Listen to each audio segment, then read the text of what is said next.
Episode 2, Part 1. A Secret Meeting.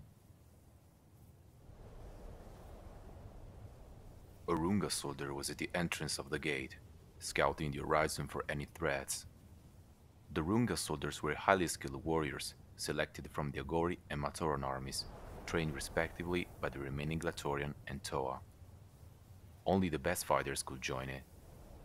No Toa or Glatorian, because of the enlistment law, could enter it.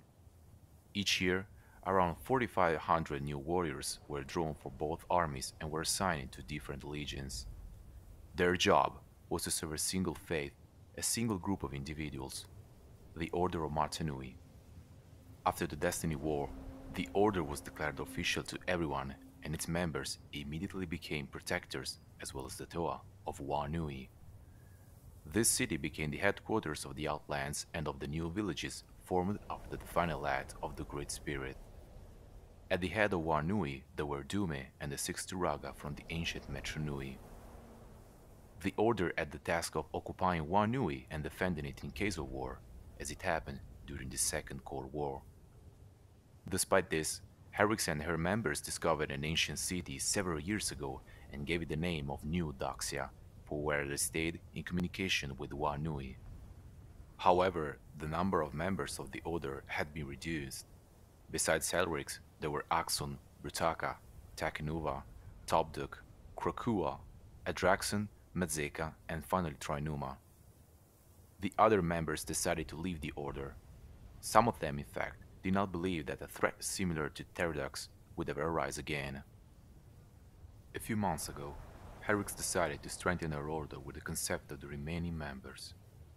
She was sure that sooner someone could threaten again the power of the Ignika. The Max in fact lost most of its powers, but it still remained a dangerous object. "Open the gate! The two Tehina warriors are back!" That voice echoed throughout the city, and when the gates opened, two cloaked warriors of different stature returned, along with two other individuals. Soon, they would have met Helrix in the Hall of Power. Helrix in fact decided to summon two important warriors from the war on Spherus Magna, who could have reunited the Agori and the Matorian again, Ekar and Kina. Takenuba was there to welcome the new arrivals. He was the last warrior who decided to enter the Order, and he wanted to carry on the deeds of the Great Spirit and the three virtues in their new residence. He had good relationship with Helrix, especially during the Destiny War. The new citizens of Spherus Magna defined him as a unique, unprecedented hero. Some refer to him as a special creation of Artaka, others as a bearer of the light of Montanui. He actually didn't pay much attention to this. According to him, the security of the Matoran at the Agori, now no longer, was the most important thing. He greeted the two Tehina warriors, Brutaka and Axon. The two warriors in fact went to Volcanus, where they convinced Akar to live with them and Kina to discuss about business of a certain urgency. Takanuva accompanied the two guests to the Correro, Harric's personal guards, who took them to the Hall of Power, where they were awaited by Krokua. The meeting was soon joined by Takanuva and Madzeka, returning from a special mission. The topic of this meeting for Helrix was only one: to reconcile Agori and Matoran once and for all. In the beginning, Akar and Kina seemed hesitant. Helrix therefore tried to convince them, and she promised to deliver greater quantities of protodermis to the elemental tribes. This material was requested by the Glatorian for the reconstructions of their cities, destroyed since the last Great War. Unfortunately, these quantities will have difficulties in reaching their destination, and the situation will worsen in the future. Then the conversation moved to a military point of view. A few years ago, a new species of beings who called themselves heroes had arrived on Spirus Magna. However, they had an easy dialogue with the Turaga and promised them to stay outside of Wanui and villages. Their intent was to conduct simple studies on the territory and being able to analyze it.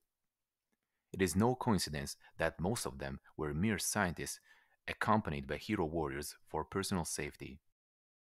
On behalf of the whole order, Erix invited Akara and Kina to recreate an alliance between Glatorian and the Order to strengthen themselves. Kina was convinced, but not Akara, and for this reason the two were dismissed so that they could reflect about that.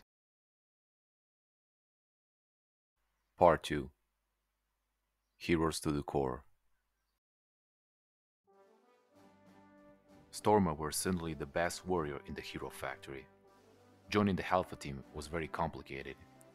Furno, Breeze, Surge, Rocka, Stringer, and Bulk were the pillars of the team. Unfortunately, they recently had to face the death of Evo, who was part of the group for 8 years, together with Nex. Nobody knew what happened to him. There was only a videotape of a white figure wreaking havoc in a checkpoint that had been recently assigned to Evo. The checkpoints were bases where scientists and some hero soldiers stayed. Here, many discoveries and notes were kept. For years, Spherus Magna had become a particular point of attention for Makuro. But why did he make this choice? Not even Stormer, who was entrusted with the most secret information, was aware of it. The Hero Factory, in fact, was born not only to build heroes or cast out the villains, but also for another essential reason. From their birth, the hero soldiers had an essential task within their universe: to search for important traces of Quasar. The Quasar was their primal form of energy. In the beginning, Makuro told them that long ago a single planet was filled with this substance, but a terrible explosion caused a shattering and the remnants of it scattered throughout the various planets of the galaxy. His new creation soon became the most known on any planet. On a sunny morning in Makihiro City, Stormer was on his way to Makuro's office. He believed that they had to discuss about the alliances with the other planets or about the war against the Croxars, alien species from planet Korair, but they didn't. Makuro instead insisted on the occupation of planet 1210, Spherus Magna. For different months, he always took up the subject or asked for information about it. However, this conversation soon became particular, especially Makuro's voice.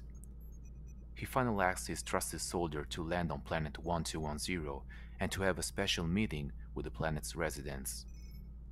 After that, he showed Stormer a weird symbol. That symbol represented the Ignika. It was clear. Makuro wanted to have a dialogue with the members of the Order of Matanui. In fact, the heroes have always been peaceful beings, defending anyone that is in danger. Throughout the years, they built alliances with thousands of planets, strengthening their position and helping their allies in different wars. Makuro also seemed to know and admire the history of biomechanics, which is why he decided to recreate the elemental powers within his soldiers. He also managed to upgrade them, creating a special armor up to a final prototype that would have been ready in a few moments: the Ultimate Armor. Stormer was not sure to leave alone for planet 1210. Besides, he had only been there once many years ago. He didn't know much about the environment and the places where he could start his research. He then decided to live with Stringer and other units in the conquested areas near Tazara's jungle. His plan was to score the area in almost all checkpoints, and he would also have been the first to personally test the Ultimate Armor. For years, the experience in wars and planets led the Hero Factory to improve. Every opponent, every creature, was recorded from any point of view, starting from the combat skills and how to face them with a well-protected armor. Most of the galaxy had been surveyed over the centuries, but the organisms that deserved more analysis were the biomechanics. Makuro said he wanted to find out how to completely undo their attacks in case of unforeseen events. It was not by chance that the various scientists also had to keep in contact with the local population of Spherus Magna, started with the warriors and then proceeded with accurate analysis. And so Stormer started from Tazara, where the level of Protodermis was quite high. It was no coincidence that the carcass of the Great Spirit robot was still half buried beneath it. Before leaving Makihiro City, Stormer was stopped by Nax. He wanted to leave with the two veterans at all costs. Preston saw him as a second Furno and believed in his astonishing abilities. The time had come for him to make the qualitative leap. "Permission granted, kid," he answered. Planet 210, for those who remained in Makuhiro City, was said to be a particular destination. At the beginning, in fact, by the order of Makuro, this mission was entrusted to the 100 members of the recon team. It was simply the best of the best. The chief was Merrick Fortis, known for his heroic deeds. His team, which also included Rocca, departed with all remaining members and scientists exactly 200 years ago. Based on the environment, climate, and resident population, they established a checkpoint. Thousands of Euro units were sent in the years to come, and after 40 years, they founded the Skral River headquarters. Once the area was secured, Fortis and his soldiers retreated from the planet and returned to Makuhiro City. The departure was close. In 18 hours, the three heroes would have arrived on planet 1210, where a HF patrol was waiting them outside the checkpoint.